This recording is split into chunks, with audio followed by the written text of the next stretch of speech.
इंसान को इंसान से अलग करने के लिए इस्तेमाल किया हर एक तरीका जिसको देखकर इंसानियत भी शर्मिंदा हो जाए, राजनीति कहलाती। इसके विपरीत हर एक को अपना समझना और हर एक में उस परमात्मा को देखना धर्म कहलाता। ना को बैरी नहीं बेगाना, सगल संग हमको बन आई। हर इंसान की ज़िंदगी में एक ऐसा समय आता जब उसको दो रास्तों में से एक रास्ता चुनना होता, अहंकार या निरंकार। सारा संसार मुझे जान ले कि मैं भी कुछ हूँ, ये अहंकार की यात्रा जो इंसान को राजनीति में प्रवेश करा देती। जो इंसान ये सोचता कि मैं अपने आप को जान लूँ और मुझे कोई ना जाने, उसका निरंकार की तरफ सफ़र शुरू हो जाता। मोको कोई ना जानत कहियत दास तुम्हारा, एहा ओट अधारा। राजनीति में कोई रिश्तेदारी नहीं। अशोक अपने 99 भाइयों को मारकर सिंहासन पर बैठा। जहांगीर ने सिंहासन के लिए अपने पिता अकबर के विरुद्ध बगावत की और औरंगजेब ने सिंहासन के लिए अपने पिता शाहजहां को कैद किया। आज भी ज़्यादातर बेटे या तो ज़मीन जायदाद के लिए अपने माता पिता का कत्ल करते या फिर ज़मीन हड़पने के लिए राजनीति खेलते। माता पिता आगे आज्ञाकारी होने का झूठा नाटक करते, मीठी मीठी बातें करके जायदाद अपने नाम करवा लेते और माता पिता को दूसरों की ठोकरें खाने के लिए घर से बाहर फेंक देते। इसलिए राजनीति और धर्म दोनों ही नशा। राजनीति ऐसा नशा कि इंसान इंसानियत भूल जाता और धर्म ऐसा नशा कि इंसान अपना अस्तित्व भूल जाता। अवधू मेरा मन मतवारा, उन्मद चढ़ा मदन रस चाख्या, त्रिभुवन भया उजियारा। कपटी आदमी में राजनीति का होना स्वाभाविक। इसीलिए कई धर्म की आड़ में भी राजनीति खेलते।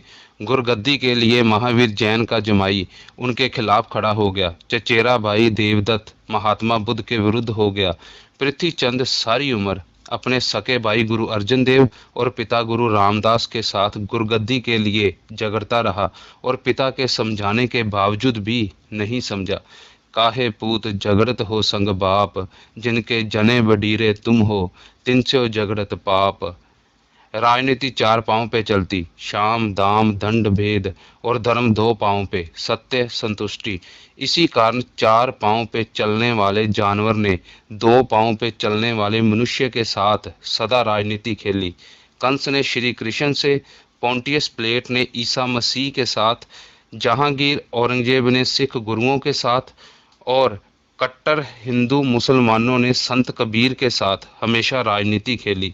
जहां तक कि संत कबीर को मारने के लिए हाथ पांव बांधकर गंगा नदी में भी फेंका गया, पर मारने वाले से बचाने वाला ज़्यादा महान। गंगा की लहर मेरी टूटी जंजीर, मृगशाला पर बैठे कबीर। अगर राजनीति और तथाकथित धर्म की तुलना की जाए तो दोनों में कोई अंतर नहीं। दोनों ही राजनीति खेलते। राजनीति में अनगिनत राजनीतिक पार्टियां और धर्म में अनगिनत संप्रदाय। हर संप्रदाय और राजनीतिक पार्टियों का अपना अपना चुनाव चिन्ह, कायदा कानून और रहत मर्यादा। दोनों अपने आप को अच्छा कहते और दूसरों को बुरा। दोनों लोगों को अपने साथ जुड़ने के लिए कहते और जात संप्रदाय धर्म के नाम पर वोट मांगते। दोनों अपनी जेबें भरने के लिए फूट पाओ राज करो नीति अपनाकर इंसान को इंसान से और एक देश को दूसरे देश के साथ लड़ाने से भी पीछे नहीं हटते। इसलिए जिसको हम राजनीति समझते असल में वह राजनीति का गलत इस्तेमाल, और जिसको हम धर्म समझते वह धर्म नहीं राजनीति है। यही वजह के अधिकतर तथाकथित धार्मिक प्रचारक धार्मिक नहीं राजनीतिक हैं, जिनका मुख्य मनोरथ मनुष्य को मनुष्य से तोड़ना। ऐसे लोग अपनी थोड़ी सी खिचड़ी अलग पकाकर खुश। इसलिए हर वह इंसान जो सिख को हिंदू से, मुस्लिम को ईसाई से, या किसी को भी किसी से लड़ने के लिए प्रेरित करे या नफरत पैदा करे, समझ लो कि राजनीति खेल रहा। जबकि इनको पता नहीं कि धार्मिक इंसान कभी राजनीति नहीं खेलता। उसकी दृष्टि में तो सभी एक समान। सबे घट राम बोले रामा बोले, राम बिना को बोले रे। राजनीति की जड़ें बाहर नहीं घर घर में हैं। बचपन से बच्चे को सिखाया जाता कि अगर वह माता पिता को हंसकर दिखाएंगे तो उनको खाने के लिए चॉकलेट टॉफ़ियाँ मिलेंगी। वस्तुओं के लालच में बच्चा झूठी हंसी हंसना सीख जाता और बचपन से ही राजनीति शुरू हो जाती। खुशी के प्रोग्राम में कोई ना कोई ऐसा रिश्तेदार जरूर होता जो ऐसी राजनीति खेलता कि सारा प्रोग्राम ही बेरस कर देता। दूसरों की खुशी में खुश होना तो बहुत दूर की बात, ज़्यादातर लोगों को तो दूसरों की खुशी बर्दाश्त ही नहीं होती। किसी का बच्चा जवानी में कोई गलती करे तो पड़ोसी रिश्तेदार ऐसी राजनीति खेलते कि माता पिता या तो बच्चों से मिलना जुलना छोड़ देते या फिर कत्ल कर देते।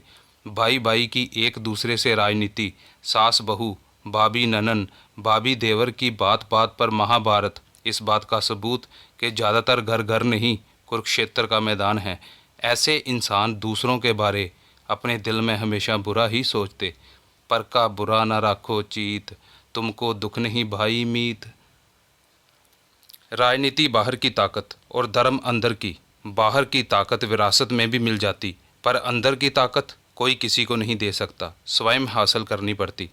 अंदर से गरीब इंसान बाहर की ताकत से दूसरों को प्रभावित करते।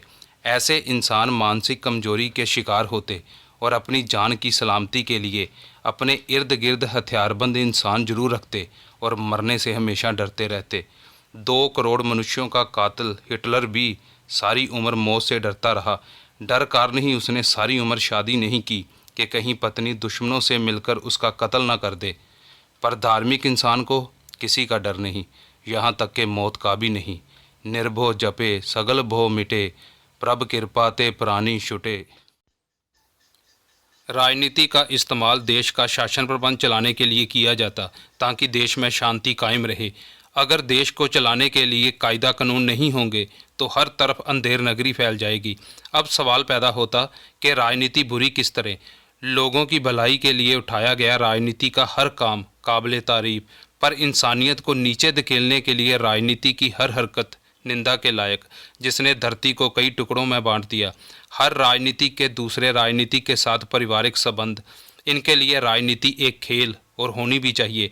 पर आम इंसान जो सही में आम ही है, एक राजनीतिक पार्टी के पीछे दूसरों के साथ दुश्मनी, नफरत और खून खराबा करता।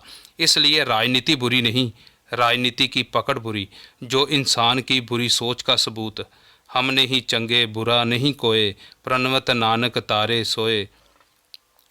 अब सोचने वाली बात कि राजनीति को बदनाम कौन करता। हर क्षेत्र की तरह राजनीति में भी अच्छे बुरे इंसान होते। बुरे इंसान कपटी होने के कारण ऐसी गंदी राजनीति खेलते कि राजनीति को भी शर्म आ जाती, पर ऐसे राजनीतिकों को नहीं आती। पर इन राजनीतिकों पर क्या गिला शिकवा करना। टीचर, डॉक्टर, इंजीनियर, जहाँ तक के चपरासी बनने के लिए भी क्वालिफिकेशन की ज़रूरत होती, पर राजनीतिक बनने के लिए किसी क्वालिफिकेशन की ज़रूरत नहीं सिवाय कपटी स्वभाव के। पढ़े लिखे लाखों लोग देश में बेरोजगार फिरते और उनकी किस्मत का फैसला अनपढ़ अंगूठा छाप राजनीतिक करते। शासन प्रबंध चलाने के लिए बड़े ऊंचे चरित्र के मालिक राजा हरिश्चंद्र, राजा भोज, राजा जनक और महाराजा रणजीत सिंह जैसे राजनीतिक भी हुए, जिन्होंने इंसानों पर नहीं इंसानों के दिल पर शासन किया। छोटी सोच के मालिक तो धर्म में भी राजनीति खेलते, पर इन महान राजनीतिकों ने राजनीति में धर्म की स्थापना की और सारी कायनात को एक नज़र से देखा और महसूस किया कि हर कोई उस परमात्मा को अलग अलग नाम से पुकारता, पर हर एक में वही समाया। कोई बोले राम राम, कोई खुदाए, कोई सेवे गुसैया, कोई अल्लाह। राजनीति और धर्म दोनों में से किसी को भी नज़रअंदाज नहीं किया जा सकता। दोनों की अपनी अपनी जगह पर बहुत अहमियत, पर दोनों में एक साथ सफ़र भी नहीं किया जा सकता। जिस तरह एक साथ 2 किश्तियों का सवार अपनी मंजिल पे नहीं पहुंचता, रास्ते में ही डूब जाता, ठीक उसी तरह राजनीति और धर्म में उतनी दूरी जरूर होनी चाहिए जितनी हरमंदिर साहिब और अकाल तख्त साहिब में है, जिनमें से एक धर्म और दूसरा राजनीति का प्रतीक। पार्टीबाजी से ऊपर उठो ताजो लोगों की भलाई हो सके, और संप्रदायों से ऊपर उठो ताजो धर्म फैल सके। धर्म और राजनीति दोनों का मकसद इंसान को इंसान से जोड़ना होना चाहिए ताकि हर तरफ प्यार फैले।